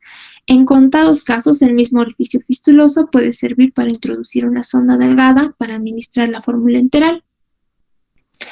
Se puede también esperar en estos pacientes un cierre espontáneo de las fístulas, para lo cual se tiene que ver primero los niveles de proteína C reactiva. Estos pueden ser mayores a 100 miligramos por decilitro. O el radio que tiene que ser menor a 0.25. Si este radio existe y tiene esas medidas, los pacientes tienen un 87% de oportunidad de una cierre de fístula, con medidas no quirúrgicas antes de las 6 semanas, por lo cual se debe evaluar durante 6 semanas estos pacientes, ¿no? Y el tratamiento coadyuvante, que es la administración de medicamentos que disminuyen el tránsito intestinal y sus secreciones, como loperamida, los bloqueadores H2 y los inhibidores de la bomba de protones, son los primeros administrados, o también el octrótido, que puede reducir de forma gástrica drástica el gasto de las fístulas del 40 a 93%. En ocasiones pueden aumentar la frecuencia del cierre espontáneo, ¿no? Ayudan también. Siguiente, por favor. Acá se ve principalmente lo que es la cierre de una fístula con las medidas conservadoras, ¿no? Es un cierre espontáneo sin necesidad de una intervención quirúrgica al 7º día de la nutrición parenteral. Siguiente, por favor. Dentro de la cuarta fase tenemos que considerar que dicen que la mayoría de los cirujanos continuaría el tratamiento conservador durante 2 o 3 meses más antes de considerar una intervención quirúrgica. También que el 90% de las fístulas que van a cerrar lo hacen en un intervalo de 5 semanas y que las intervenciones quirúrgicas después de este intervalo se relacionan con mejor pronóstico y menor morbilidad. Si el manejo va a ser quirúrgico, se recomienda retrasar lo más posible el procedimiento para evitar en estos pacientes enterotomías. Antes de considerar la reparación definitiva quirúrgica, es fundamental que este paciente tenga una adecuada nutrición, tiene que estar libre de infecciones, por lo cual se tiene que tener un extremo cuidado con la fístula y la herida que está expuesta, y que tenga un tejido blando adecuado circundante a la fístula. Antes de la cirugía se debe repetir una tomografía para descartar cualquier acumulación de líquido intraabdominal, ya sea residual o una obstrucción distal, ¿no? El objetivo de la cirugía es eliminar la fístula, restablecer la continuidad del tracto gastrointestinal y cerrar el abdomen libre de tensión con un tejido bien vascularizado. Siguiente, por favor.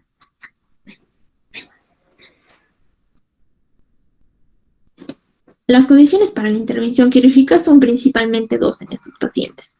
Que el paciente tenga una persistencia de una infección intraabdominal, que es la principal, y el paciente haya tenido un fracaso en el cierre espontáneo de su fístula. Principalmente de esto se puede deber a una pérdida de tejido mayor a 50% de la circunferencia de la luz intestinal. Puede haber la presencia de un absceso o un cuerpo extraño contiguo a la fístula. El paciente puede tener una oclusión intestinal distal a la fístula. Los bordes evertidos del orificio fistuloso pueden encontrarse los bordes evertidos, y la persistencia de la patología intestinal inflamatoria por radiación o cáncer y desnutrición grave, ¿no? Siguiente, por favor.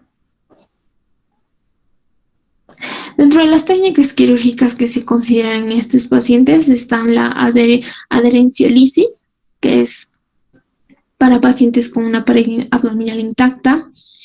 La incisión en esta técnica debe preservar el aporte vascular al tejido blando de la pared abdominal.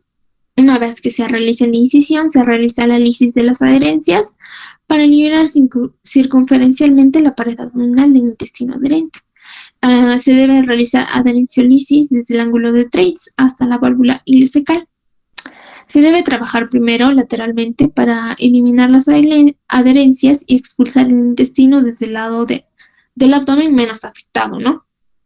Luego de esto, debemos identificar las áreas normales del intestino delgado que queden, que estén libres de lesiones y enfermedades primarias donde se encuentre la fístula y cualquier patología que se puedan encontrar, ¿no? Al momento de la intervención.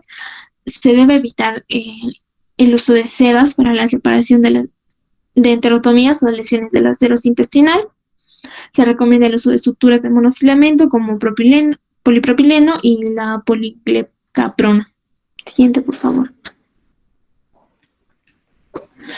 También se debe hacer luego la resección de la fístula, una vez que se hayan definido claramente el origen de la fístula y la patología primaria que estos pueden causar, ¿no? Se reseca el segmento del intestino que contiene el origen de la fístula y se restablece la continuidad gastrointestinal. Se sugiere, según cirujanos, una resección segmentaria del intestino que contiene la fístula, en lugar de una resección en cuña de la fístula. Luego tenemos otro que es el cierre o reconstrucción de la pared abdominal luego de esta intervención, que es una vez resecada la fístula y se restablece la continuidad gastrointestinal, se debe cerrar el abdomen usando técnicas estándar, siempre que esto no resulte en una tensión indebida, ¿no? La pérdida de la anatomía de la pared abdominal, principalmente por lo que la reconstrucción de la misma durante el procedimiento de reconexión definitiva cobra gran importancia. se debe también tener en cuenta que estos pacientes, después de la intervención, sí o sí puedan perder una gran parte de su pared abdominal, ¿no? Se dice que existe la opción de reparaciones con una colocación de malla o la separación de componentes, que es un procedimiento demandante y con mayores complicaciones, por lo cual no se recomienda utilizar muy frecuentemente, no solo en casos extremos. Con esta técnica se pueden cerrar defectos de hasta 10 centímetros de la parte superior del abdomen, 20 centímetros en la parte media y 8 centímetros en la parte inferior. Otras opciones para esto pueden incluir con colgajos aleatorios, colgajos pediculados o libres con reconstrucción microvascular. Siguiente, por favor. Aquí se puede ver principalmente lo que es la adherenciolisis, la recesión de estas fístulas y la mejoría en la tercera foto después de la cirugía, ¿no? En estos pacientes igual se le deja las bolsas colectoras o los drenes si es necesario. Siguiente, por favor. Bueno, siguiendo con el tema de tumores, dentro de las características generales vamos a tener que la prevalencia, va a estar identificados mayormente en la autopsia, ¿no? Esto entre un 0,2 y un 0,3%. Mayormente vienen a ser asintomáticas, su localización mayormente viene a ser en el duodeno. Los hallazgos incidentales vienen a ser en cánceres ya en lo que es la 5ª o 6ª semana de vida. Y bueno, las neoplasias benignas que representan dentro de lo que son los tumores a nivel del intestino delgado vienen a estar en un 30 a 50%. Dentro de las neoplasias malignas, que obviamente van a ser las más importantes, están los adenocarcinomas de un 35 a un 50%, tumores carcinoides de un 20 a 40%, linfomas de 10 a 15%, y bueno, también tenemos por último los tumores del estroma gastrointestinal, que son mesenquimatosos, que son uno de los más comunes también. Pero principalmente, como vemos, están los adenocarcinomas. Las metástasis o invasión local de otros sitios son frecuentes en esta zona del intestino y afectan con mayor frecuencia, ¿no? Dentro de su fisiopatología, hablando de una forma general, el intestino delgado, que tiene un 90% de la superficie mucosa del tubo digestivo, tiene aproximadamente desde un 1,1 o un 2,4% de todas las neoplasias malignas, de todo lo que es el sistema gastrointestinal. Esto probablemente, algunas explicaciones dentro de estas están de que probablemente sea por una dilución de carcinógenos ambientales que se encuentran en la luz del intestino delgado, en el quimo líquido. También puede ser que sea así debajo por el tránsito rápido del quimo. Esto puede limitar el tiempo de contacto entre los carcinógenos y la mucosa intestinal. También puede ser por la concentración relativamente baja de las bacterias en el quimo, entonces por ende ya no va a haber un metabolismo bacteriano, ¿no? Y por ende va a haber una baja de productos carcinógenos. También una protección de la mucosa por inmunoglobulina A podría volver menos activos a los carcinógenos. Y bueno, el último, que podría ser por una efectividad de los mecanismos apoptósicos del epitelio para eliminar clones, ¿no? Por eso es esta mínima frecuencia. Hablando del más importante, que viene a ser el adenocarcinoma, su origen va a ser a partir de los adenomas preexistentes, ¿no? Por acumulación sucesiva de anormalidades genéticas. Un adenoma viene a ser benigno, sin embargo, si es que este empieza a mutar, se va a volver un adenocarcinoma, que ya viene a ser maligno, ¿no? Esto va a depender de sus características, y dentro de esto viene a estar lo que es la clasificación, que puede ser tipo tubular, velloso, tubulovelloso, ¿no? Si este adenoma va a ser tubular, probablemente sea menos agresiva, mientras que los vellosos tienden a ser mucho más agresivas y mayormente se encuentra en lo que es la segunda porción del duodeno. Se dice que un 45% tiene una degeneración maligna, ¿no? Acá podemos ver una estratificación, como es que incluso puede llegar a empezar desde un epitelio normal, pasar a lo que es un pólipo puede convertirse en un adenoma, y llegar a ser maligno y convertirse en un adenocarcinoma, ¿no? Como podemos ver, y bueno, posteriormente un cáncer invasivo. También tenemos factores de riesgo que pueden acelerar este proceso, que puede ser el consumo de la carne roja, ingestión de alimentos ahumados, enfermedad de Crohn, sprue celíaco, cáncer colorectal no polipósico hereditario, también la poliposis adenomatosa familiar, que hablaremos más adelante, el síndrome de Peutz-Jeghers también. Dentro de la presentación clínica, bueno, como ya dije al inicio, casi todas vienen a ser asintomáticas, hasta que crecen lo suficiente hasta llegar ya a causar un síntoma que es ya de obstrucción. Entonces, como vemos acá, la presentación principal y más común va a ser de una obstrucción parcial. Este va a ser acompañado obviamente de un dolor abdominal tipo cólico, también va a haber una distensión, náuseas, vómitos, como bueno, ya una de mis compañeras habló de obstrucción más anterior, ¿no? Anteriormente. También otro podría ser una hemorragia, sin embargo, esta viene a ser indolente. Otro tipo de presentación viene a ser mediante la obstrucción biliar o metástasis hepáticas. Obviamente esto mediante una metástasis o la obstrucción porque pues obviamente el cáncer está muy cerca a esta zona, ¿no? del conducto. Esto mayormente va a causar una ictericia, no se va a caracterizar por una ictericia. Sin embargo, una enfermedad avanzada puede causar, se puede presentar como caquexia, hepatomegalia o ascitis, ¿no? Al examen físico, generalmente no se descubre ningún tipo de información que nos pueda servir. Sin embargo, en las masas abdominales grandes ya podrían ser palpables, ¿no? Generalmente pasa un 25% de las neoplasias malignas, que son las que más crecen. La presentación clínica ya para cada uno de estos tipos viene a ser inespecífica, obviamente, ¿no? Sin embargo, se ha visto que hay una asociación hacia alguno de ellos. Por ejemplo, en el adenocarcinoma, el lugar más común viene a ser mayormente en el duodeno, ¿no? Y segundo, en el yeyuno ilio. Los que están en el duodeno vienen a ser diagnosticados de forma más temprana. Las adenocarcinomas que van a prevenir de lo que es la enfermedad de Crohn, las lesiones van a estar situadas periampolarmente. Entonces, esto va a causar una ictericia obstructiva y una pancreatitis. Bueno, podríamos entonces pensar de repente en un adenocarcinoma, ¿no? Pero sin embargo no nos da un diagnóstico, ¿no? Simplemente una duda. También en cuanto a los carcinoides, el diagnóstico se da después ya de lo que es una metástasis. El comportamiento de este carcinoide viene a ser mucho más agresivo. De un 25 a un 50% de los pacientes con metástasis hepáticas van a manifestar lo que es el síndrome de carcinoide. ¿Y qué es este? Viene a ser lo que es la diarrea, la presencia de rubor, hipotensión, taquicardia, fibrosis en el endocardio y las válvulas del hemicardio derecho. Así también tenemos el linfoma, ¿no? Que viene a ser también un maligno, un cáncer maligno, una neoplasia maligna. Este mayormente se sitúa en el intestino delgado o también viene a ser presentarse de forma sistémica. El lugar principal viene a ser en el ilion y la presentación mediante una obstrucción parcial, ¿no? Entonces tiende a crecer. También tenemos lo que ya habíamos nombrado anteriormente, que viene a ser los tumores del estroma gastrointestinal, ¿no? El lugar de presentación mayormente va a ser de un 60 a 70% en el estómago y bueno, el intestino delgado, que es el que estamos viendo, de un 25 a un 35%, ¿no? De todo lo que es el sistema gastrointestinal. Y bueno, no existe una región prevalente dentro de este. Mayormente se puede acompañar de una hemorragia, ¿no? Que nos podría hacer dudar de la presencia de este. Los tumores metastásicos que afectan al intestino delgado generalmente causan una obstrucción general y una hemorragia. Dentro del diagnóstico, bueno, rara vez se diagnostican estas lesiones antes de una intervención quirúrgica.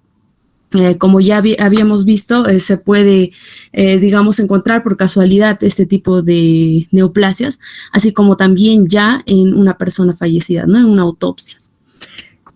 Sin embargo, hay algunas pruebas que nos podrían delatar, ¿no? Sobre todo si el paciente está presentando este tipo de obstrucción. Obviamente vamos a actuar realizando diferentes pruebas o imágenes.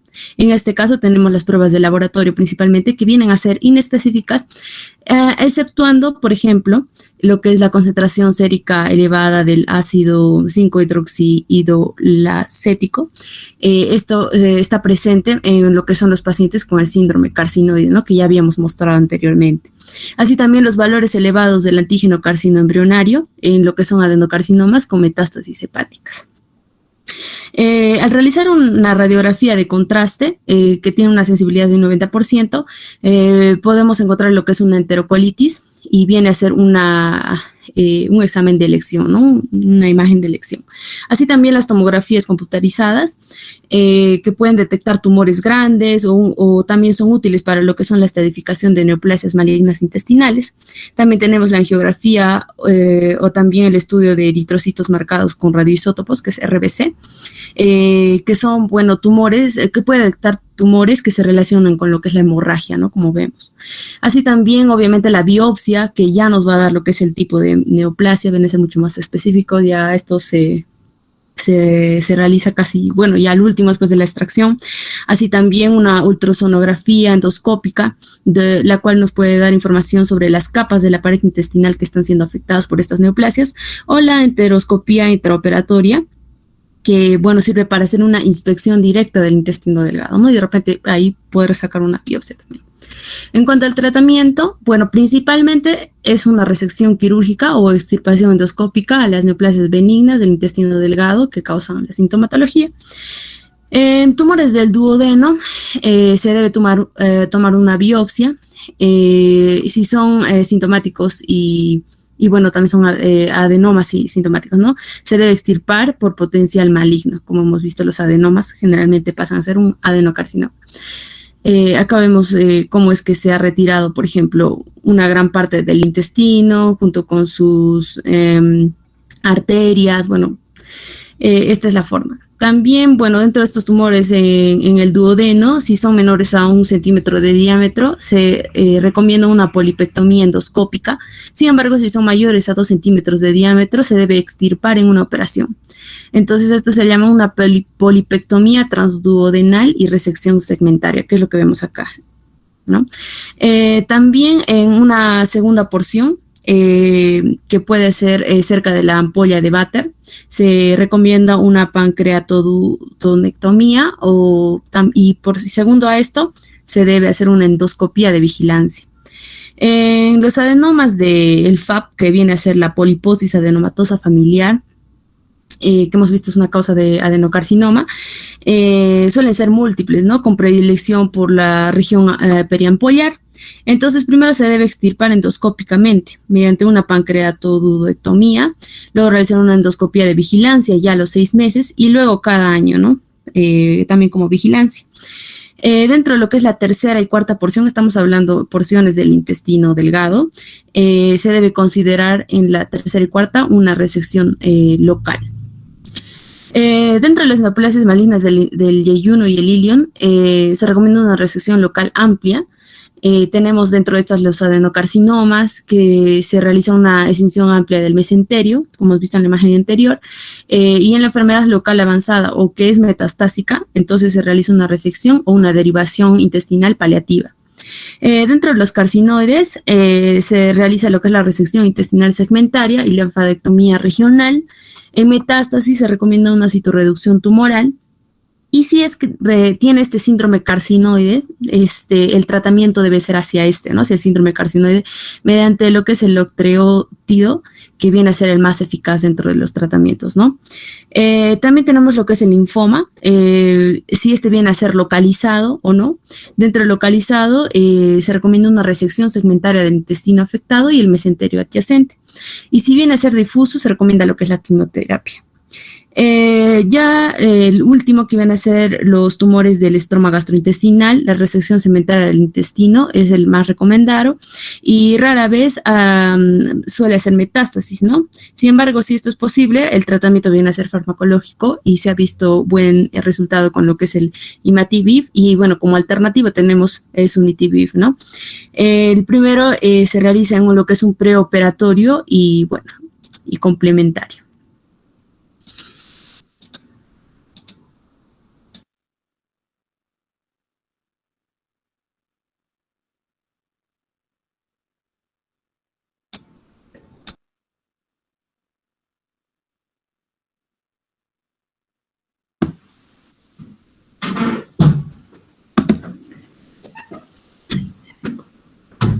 Chicos.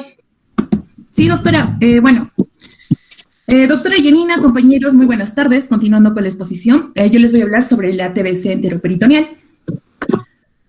Según la epidemiología, Tener en cuenta que la tuberculosis, según la OMS, para el año 2013 indica que hay una carga global aproximadamente de 12 millones. Esto va a tener una incidencia, una incidencia estimada de 8.6 millones de tuberculosis en todo el mundo. Por lo tanto, si bien es cierto que la TBC va a tener una afectación principal, sobre todo en la zona, la parte pulmonar, también se puede presentar la TBC extrapulmonar, que puede presentar hasta un 20%. La tuberculosis intestinal hoy en día tiene una incidencia creciente, aunque es una enfermedad poco frecuente. Esta TBC gastrointestinal se presenta entre un 3 a 5% de todos los casos de TBC extrapulmonar. Las muertes anuales va a ser alrededor de 1.5 millones. Además de esto, se van a reportar hasta 20% de los sujetos de una TB pulmonar activa, que estas pueden presentar manifestaciones intraabdominales. La afectación se va a relacionar con ciertos factores. Por ejemplo, si tenemos un factor de inmunosupresión, factores de coinfecciones o también factores de hacinamiento o pobreza extrema, entre todos ellos. En el Perú, los extrapulmonares figuran entre un 8 a 12% de la afectación del aparato digestivo. Esta se encuentra entre un 5% y también nos indica que en el Perú aproximadamente más de 38.000 personas enfermas con tuberculosis activa en todas sus formas actualmente van a estar entre 400 a 2.000 personas que sufren tuberculosis digestiva. Algo muy importante. En cuanto a la etiología, la tuberculosis va a ser causada principalmente por va a estar más causada por el Mycobacterium tuberculosis y en menor frecuencia por el Mycobacterium bovis. Ambas van a tener sobre todo una predilección del intestino delgado, especialmente en el hilio terminal, y estas pueden presentarse en cualquier parte del tracto gastrointestinal, ya sea en el duodeno, estómago, etc. Además de esto, la TBC intestinal o la extrapulmonar va a ser poco frecuente, sin embargo va a tener una incidencia, un incremento debido a las coinfecciones, dentro de ellas sobre todo en pacientes con VIH. Además, vamos a tener otros factores asociados, que puede ser la inmunosupresión, es decir, quienes pueden recibir terapia inmunosupresora, los pacientes con alguna patología autoinmune, por ejemplo, los pacientes con hepatitis autoinmune, o entre otros, también pacientes con corticoterapia prolongada, que van a tener riesgo a hacer una TBC extrapulmonar. En cuanto a toda esta etiología, como ya les dije, ¿no? Esta va a tener, sobre todo el más importante, el que va a estar más presente en esta va a ser el Mycobacterium tuberculosis. El bovis va a estar en menos frecuencia, pero ¿por qué sobre todo se va a dar en el ilion terminal? Porque debido a que esta zona podemos encontrar un alto contenido de tejido linfoide o linfático, y donde vamos a tener abundantes placas de Peyer, que tiene mucha predilección sobre todo en esta zona. Este ilion terminal, sin embargo, estas pueden afectar en cualquier parte del tracto gastrointestinal, ya sea en menos frecuencia, el estómago, esófago, duodeno, etc. Vamos a tener estas tres etiologías. Yo les dije que el Mycobacterium tuberculosis es el patógeno más frecuente o la que se presenta en la mayoría de los casos. Vamos a tener el Mycobacterium bovis, que aparece cuando la persona ingiere productos lácteos, derivados lácteos, que no están pasteurizados, que quiere decir que están crudos o que están infectados, que puede condicionar a que se presente esta TBC intestinal primaria. Y bueno, el Mycobacterium avium o el Mycobacterium intracelular, estos van a ser patógenos, pero sobre todo para pacientes inmunodeprimidos o para pacientes que tengan, por ejemplo, VIH. No se va a presentar para una persona inmunocompetente, o sea, en realidad no genera nada o ninguna molestia. Entonces, va a haber ya una coinfección o para pacientes, sobre todo que tengan alguna patología, ¿no? Pero ya les dije, el más importante, el Mycobacterium tuberculosis. En cuanto a los factores de riesgo, van a estar asociados a una TBC extrapulmonar. Tenemos sobre todo las coinfecciones, se van a dar en pacientes con virus de inmunodeficiencia humana, en terapias inmunosupresoras, sobre todo pacientes que van a recibir esta terapia, como los pacientes que tienen alguna patología autoinmune o pacientes oncológicos que van a tener incluso mayor riesgo. También se puede presentar en pacientes con enfermedades renales crónicas o incluso hasta la desnutrición. Algo muy importante, que los pacientes no infectados por el VIH, la tuberculosis extrapulmonar solo constituye un 10 a un 15% de los casos. Sin embargo, si mi paciente va a tener VIH, esta cifra se va a elevar hasta un 50%. En cuanto a la fisiopatología, va a haber diferentes modos de participación para la TBC, ya sea intestinal, peritoneal o peritoneal. Sin embargo, la TBC intestinal, esta sobre todo se va a dar por mecanismos, el principal mecanismo va a ser por ingestión. Por ejemplo, si mi paciente ingiere un esputo infectado o deglute un esputo infectado, en el caso de aquellos pacientes que tienen o incluso que tengan una TBC activa pulmonar, van a llegar a la zona del intestino ileal y va a haber una penetración directa a través de las mucosas, esta micobacterio, y va a generar esta TBC intestinal secundaria, aun así si mi paciente incluso presenta una infección pulmonar activa. También esto se puede dar por alimentos o derivados lácteos, como ya les hablé, ¿no? Los infectados por el Mycobacterium bovis, que sobre todo va a estar infectado o va a ser resorvorio el ganado ovino, que va a generar una TBC intestinal, pero primaria. Vamos a tener también en menos frecuencia la propagación hematógena y la propagación por extensión directa o la contigüidad. En esta propagación hematógena va a ser otra forma de transmisión, mayormente va a implicar, es decir, que se va a dar a partir de un foco de tuberculosis distante, sobre todo a partir de un foco pulmonar. Algo muy importante que sobre todo se va a dar en la TBC peritoneal. ¿Qué quiere decir esto? Que la forma o el mecanismo principal o implicado a esta va a ser la propagación hematógena, o es decir, un foco de tuberculosis distante o un foco activo de tuberculosis. En cambio, la propagación o extensión directa, esta también va a ser menos frecuente, o también se le puede llamar la contigüidad. Esta se va a dar a partir de un foco adyacente o órganos infectados, órganos retoperitoneales o algunos órganos pélvicos infectados que generen justamente esta TBC peritoneal. Entonces, todo esto, lo más importante sí va a ser por la ingestión. Y las otras dos se va a dar en menos frecuencia. En cuanto a la distribución de la TBC en el tracto digestivo, esta, sobre todo, hay que tener en cuenta que en el 50% de los casos la afectación va a ser sobre todo intestinal. Es decir, sobre todo se va a dar en la región ileocecal. Ahora, es muy importante, se puede presentar en un 45-40% de los casos, se afecta en la parte peritoneal, o una TBC peritoneal. También se puede presentar en un 7% la afectación de los linfáticos mesentéricos o incluso en una menos frecuencia en otras localizaciones. Sin embargo, la más importante va a ser la afectación intestinal en un 75% de los casos, sobre todo en el ilion y en el ciego. Otras localizaciones en orden de frecuencia, porque se van a presentar en menos frecuencia, van a ser el colon ascendente, el yeyuno, el apéndice, el duodeno, estómago, esófago, colon sigmoides y recto. Ya les dije, la parte intestinal o la afectación principal va a ser la ileocecal en un 75%. Tenemos que recordar esto en la zona ilioterminal. En esta vamos a encontrar mayor placas de Peyer y esta va a ser sobre todo la predilección de este micobacterio. Vamos a tener la TBC peritoneal y la TBC intestinal. En esta, la TBC peritoneal, hay que tener en cuenta que la forma de infección o de este mecanismo implicado va a ser la tuberculosis peritoneal, principalmente por la transmisión hematógena o, en segundo lugar, por la extensión directa. La tuberculosis peritoneal se va a caracterizar por el líquido, esta sobre todo se va a caracterizar por el líquido acítico. ¿Qué quiere decir esto? Que va a tener va a ser un líquido acítico exudativo, puede presentar fiebre o también puede presentar un antecedente epidemiológico, ¿no? Que ha tenido un contacto con algún paciente tuberculoso. Ya vamos a estar pensando o asociando esta citis exudativa que puede ser secundaria a una tuberculosis peritoneal. Mayormente esta va a tener una incidencia de 0 a 1 a 0.7% de tuberculosis extrapulmonar.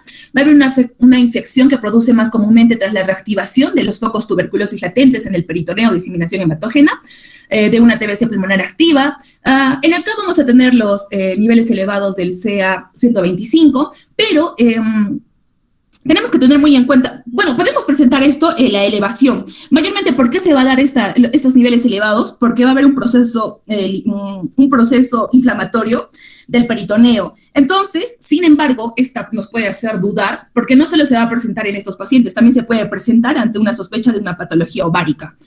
Ahora, también se puede considerarse en los casos de una citis exudativa inexplicable o una forma húmeda frecuente, que va a ser más frecuente, y la seca. ¿Qué quiere decir esto?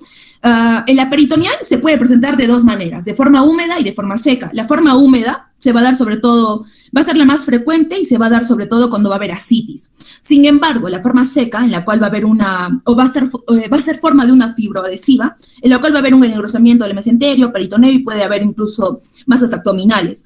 Como ya les dije, la más frecuente va a ser la húmeda, siempre va a ser la forma húmeda asociada a una ascitis exudativa de la TBC peritoneal. En cuanto a la TBC intestinal, estos van a tener los sitios más comunes de esta afectación van a ser la área ileocecal. Es importante esta región ileocecal, sobre todo porque hay un acceso. También, va a haber, es importante, si se presenta TBC intestinal, dice que es importante porque va a haber como que el acceso tanto a la endoscopía o para el diagnóstico va a ser más rápido. Por lo tanto, una vez que apliquemos una endoscopía, podemos sacar el cultivo, biopsia, etcétera, ¿no? O la tinción sin ICE, PCR, y bueno, va a ser un poco más fácil el diagnóstico. En cuanto a este área de intestino, afecta sobre todo el alcance del endoscopio, se puede realizar un diagnóstico rápido con una biopsia si se observan bacilos, ácido resistentes o granulomas caseificantes. Entonces, en la TBC peritoneal, sobre todo la ascitis, se va a hacer la forma más húmeda, y la TBC intestinal, sobre todo más común la afectación, que son la área ileocecal. En cuanto a la TBC intestinal, vamos a tener diferentes aspectos macroscópicos de la tuberculosis. Vamos a tener 3: lesiones ulceradas, lesiones hipertróficas y lesiones mixtas. Las lesiones ulceradas va a ser la más frecuente, que va a ser en un 60% de los pacientes. Sobre todo consiste en múltiples lesiones superficiales, limitadas a la superficie epitelial, y estas van a ser circunferenciales, no como otras, ¿no? Como un diagnóstico diferencial de Crohn, que puede ser longitudinales. Esta va a ser más transversal y va a ser la más frecuente, estas lesiones ulceradas. En cuanto a las lesiones hipertróficas, estas solo se presentan en un 10% de los pacientes y se manifiesta en forma de cicatrices o fibrosis. Estas se va a ver de forma empedrada, generalmente en pequeñas masas, o incluso hasta puede generar una obstrucción. En cuanto a las lesiones úlcera hipertróficas, que van a ser las mixtas, estas también se van a presentar en segundo lugar en un 30% de los pacientes. En ellas se combinan las úlceras mucosas con la fibrosis y formación de cicatrices, mucosa edematosa y la empedrada. Entonces va a ser la mixta de ambas. Acá, para entender un poco más, vamos a tener el tipo ulcerativo y el tipo hiperplásico. En esta vamos a tener el tipo ulcerativo, va a tener formaciones de úlceras en la mucosa, puede presentar sangrado, perforación, fisuración y constricción. Como ya les dije, ¿no? Esto se va a mostrar de manera transversal. En cuanto a la tipo hiperplásica, ya también va a haber cambios inflamatorios. Estos cambios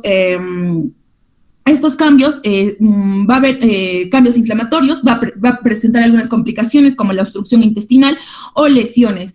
Se puede presentar obstrucción, incluso hasta masas. En cuanto al aspecto microscópico de la TBC intestinal, vamos a tener el VAR. Cuando tengamos el bacilo ácido alcohol resistente, este va a llegar hacia la zona intestinal, sobre todo al ilion distal, donde se encuentra abundante tejido linfático, por lo que encontramos las placas de Peyer, que esta zona va a ser predilecta sobre todo para este bacilo.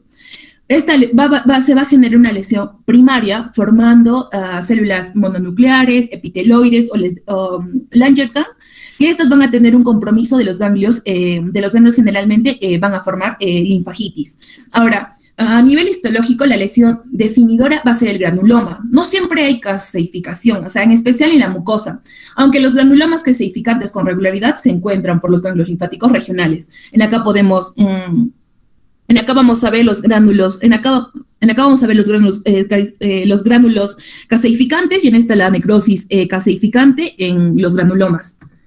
En cuanto a las características clínicas de ambas, en la TBC peritoneal, no van a ser tan específicos estos síntomas, sobre todo se van a dar manifestaciones sistémicas caracterizadas por fiebre, astemia, anorexia, sudoración nocturna, baja de apetito o apetito disminuido, y el dolor abdominal es difuso y de intensidad variable, la citis es frecuente y las formas exudativas. Como ya les dije, ¿no? Tenemos 2, húmeda y seco, y sobre todo la más frecuente va a ser la forma húmeda de la TBC peritoneal, que va a ser ascitis de tipo exudativo.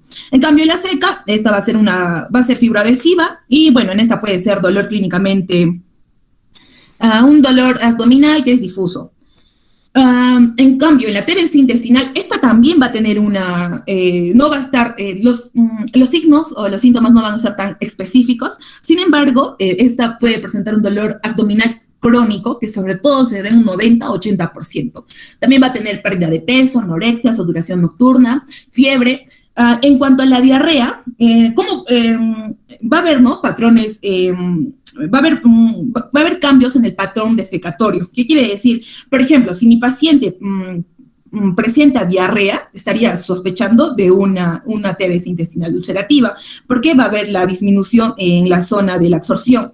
Ahora, si mi paciente presenta ya también estreñimiento, o sea, quiere decir de que algo está pasando para que tenga, ¿no?, este estreñimiento, entonces mayormente se va a dar por la TBC intestinal hipertrófica, que generalmente van a presentar este patrón o estos cambios en el patrón defecatorio. Ahora, es muy importante que también puede presentar incluso una hemorragia digestiva baja, ¿ya? Que se puede presentar rectorragia o propio de las lesiones ulcerativas también.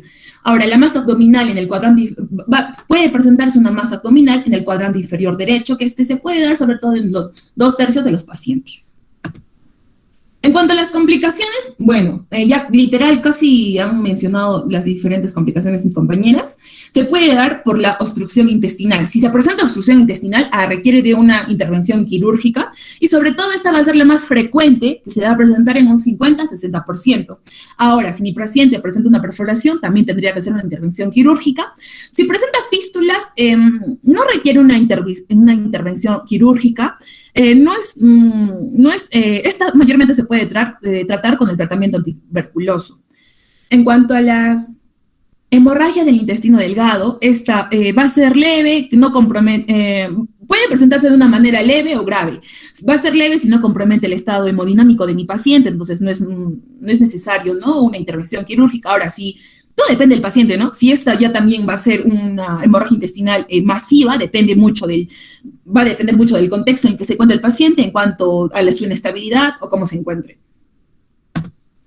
En cuanto a los hallazgos de laboratorio, en los hematológicos va a haber aumento de la velocidad de sedimentación globular. Mi paciente puede presentar o puede estar desnutrido, mayormente, bueno, hipovolemia, pues va a estar desnutrido. Ahora, si mi paciente presenta hiporexia, va a tener una anemia. Esta anemia puede ser crónica, ¿no? Mayormente estos pacientes van a presentarse anémicos. En cuanto a los bacteriológicos, bueno, en TBC intestinal secundaria puede encontrarse baciloscopía positiva en el SPUT en un 37% y en el contenido gástrico en un 34 a un 73%. En cuanto al líquido acítico, este es muy importante, la celularidad es un predominio de linfomononucleares. Se trata exudativo con elevación del ADA. Este ADA, sobre todo, se va a dar por encima de los 33 unidades por litro. Tiene una sensibilidad de un 93 a un 100%, o sea, literal nos estaría dando el diagnóstico, y especificidad del 95%. Ahora, si de una peritonitis tuberculosa, si va a ser un valor elevado a 50 unidades por litro, ya va a tener incluso una mejor especificidad. En el líquido acítico, se va a dar sobre todo, va a ser por el aislamiento del VAR en el líquido acítico, va a ser poco frecuente. Ahora, también algo muy importante que lográndose en menos del 3% con un frotis o tensión de Zinc Nielsen y un menos de 20% con cultivo medio de Lowenstein-Jensen. Este cultivo, el problema es que se demora y se va a demorar entre 4 a 8 semanas, entonces no sería una prueba, ¿no?, que tardaría mucho. En cuanto al líquido acítico tuberculoso, tiene proteínas de más de 3 gramos sobre decilitros. Ahora, para nosotros también, como ya les dije, que va a haber aumento de ADA, aumento de proteínas, y la porción de glucosa en líquido acítico de sangre va a ser menor a 0.96. Ahora, algo muy importante va a ser el gradiente de alúmina cero acítica, que esta mayormente, ya con todo esto, va a ser inferior a 1 gramos sobre decilitros. Algo muy importante que este cultivo aislante, como ya les dije, va a ser un 20%, no es tan alto encontrarlo. Cuando estamos frente a una sospecha de un paciente que tiene un antecedente epidemiológico en contacto con un TBC un paciente que tenga una infección de VIH y empieza por ascitis y tiene fiebre, líquido ascítico, efectivamente predomina los polimorfonucleares o los linfomononucleares, y va a haber, por lo tanto, un nivel alto de proteínas, va a haber un nivel alto de ADA, el gradiente de albúmina va a estar inferior a 1.5 gramos sobre decilitros, ¿no? Si este sería incluso mayor, ya pensaríamos en una cirrosis. En cuanto a los métodos diagnósticos, vamos a tener dos, el no invasivo y el invasivo. El no invasivo vamos a tener la tomografía o la radiografía de abdomen con contraste y la radiografía de tórax de abdomen simple. En cuanto a estas pruebas ya, o estas radiografías, podríamos pensar en una complicación intestinal o que ya ha habido una perforación, una obstrucción. Entonces nos van a ayudar mucho más con la sospecha en cuanto al diagnóstico. Muy importante porque esta radiografía mayormente, ¿qué nos va a dar? Nos va a dar ¿qué es lo que vamos a ver aquí? Una pared intestinal engrosada, con distorsión de los pliegues, mucosas, úlceras, estenosis o formación de pseudolípidos. Vamos a tener dos signos muy importantes, que va a ser, el más importante es el Starkling, que este ilion terminal estrecho con rápido vaciamiento en el ciego rígido y acortado. ¿Qué quiere decir esto? Que al momento de realizar esta radiografía con contraste, entonces va a haber una parte donde no se va a pintar, ¿no? Entonces esta se le va a llamar el signo de Starkling, o sea que va a haber una obstrucción. Que como les digo, ¿no? Va a haber la ausencia de la captación de contraste. Y vamos a tener el signo de el Fleischner, que este va a ser ilion terminal estrechado con engrosamiento de la válvula iliocecal. En cuanto a la tomografía, este nos va a presentar un engrosamiento de la pared iliocecal, aumento del tamaño de la válvula iliocecal, ascitis, linfadenopatías, engrosamiento del mesenterio, engrosamiento del peritoneo, formación de las colecciones o abscesos. Acá se ha hablado, ¿no?, de dos formas, de la forma húmeda y seca. En la húmeda, bueno, va a haber ascitis loculada con engrosamiento del peritoneo y aumento mayor. En cambio acá, en la ascitis seca, ¿qué vamos a encontrar? Engrosamiento marcado, vamos a encontrar un engrosamiento marcado del mesenterio. Y en cuanto al invasivo, vamos a tener tres. Vamos a tener tres, que va a ser la colonoscopía, la endoscopía y la laparotomía exploratoria. En cuanto a la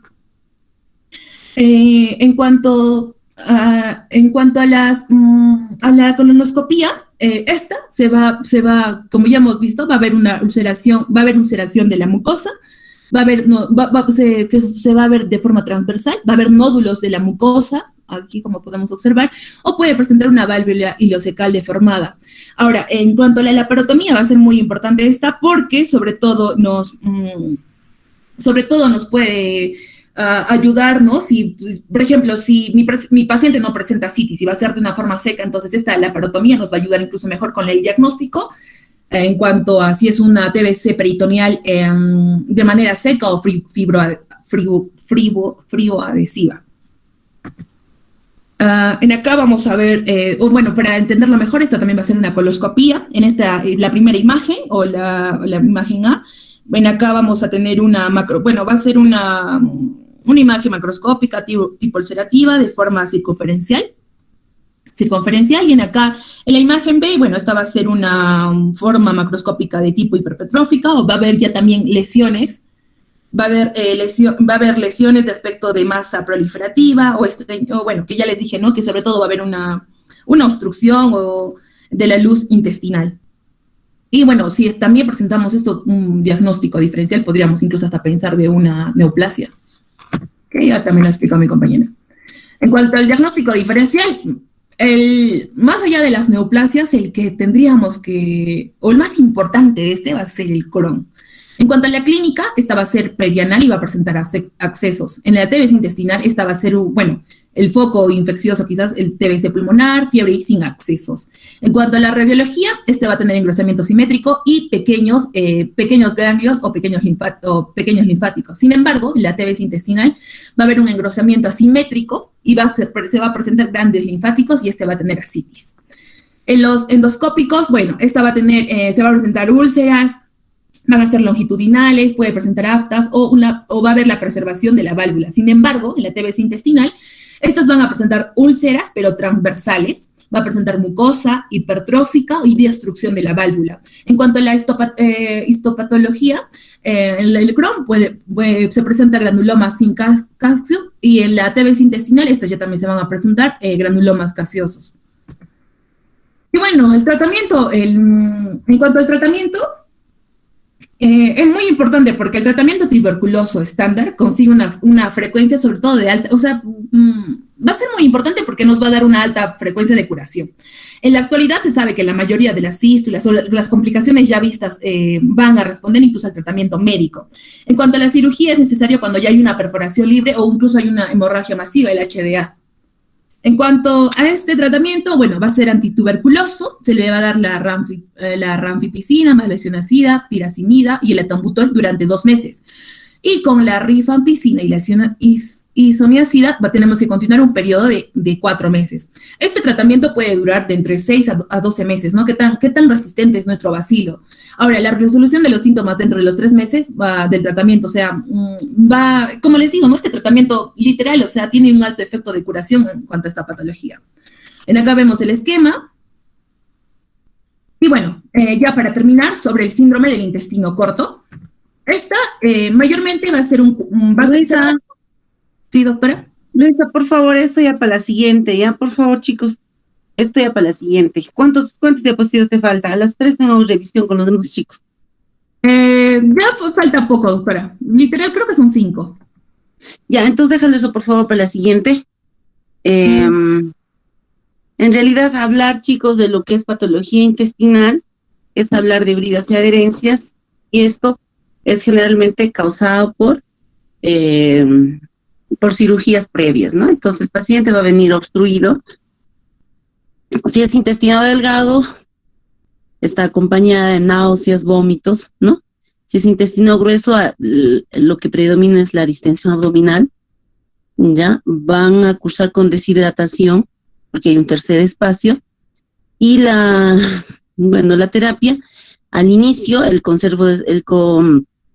manejo es conservador en la obstrucción por bridas y adherencias, ¿no? En los vólvulos de sigmoide, que es, intestino grueso, aquí lo que se tiene que hacer es la descompresión endoscópica, ¿no? O el devolvulamiento y posterior cirugía. Cirugía que puede ser realizada en emergencia, ¿no? Pero de preferencia de forma ambulatoria, ¿no? En relación a bridas y adherencias, como les he dicho primero, hay que hacer manejo conservador, NPO, o sea, reposo gástrico, hidratación, analgesia, ¿no? Y esperar que se resuelva sola. Si esto no funciona y el paciente se desvitaliza, comienza a empeorar, entonces ya ameritaría pues hacer una cirugía donde liberemos, ¿no? Liberemos lo que son las bridas y adherencias. Esto en relación TBC peritoneal, chicos, lo que hay que saber acá que es también causado por el tuberculoso, por el Mycobacterium. El foco inicial va a ser el pulmón, así es que paciente pues con toda la sintomatología, diarreas, dolor abdominal, baja de peso, ¿no? Hay que hacerle su BK, ¿no? Y bueno, pues el tratamiento es el esquema antituberculoso que se utiliza en los pacientes con tuberculosis. Entonces, ahí quedaríamos, chicos. Shirley, ya nos vemos la siguiente clase. Entonces, con esto estaríamos con tu tema, que se va a concluir la siguiente, supongo unos 10 minutos. Ya se concluiría las clases perdidas del lunes pasado. Muchas gracias, doctora. Gracias, doctora. Buen día. Ya, chicos, estudien, por favor. ¿Para cuándo es el siguiente examen, Luisa? Para el 16, doctora, 16 de mayo. A mayo todavía. Ya, chicos, cuídense. Hasta la próxima. Chao, chao. Hasta muy luego. Bien, felicitaciones. Han estado muy bien las exposiciones. Gracias, doctora. Hasta la siguiente.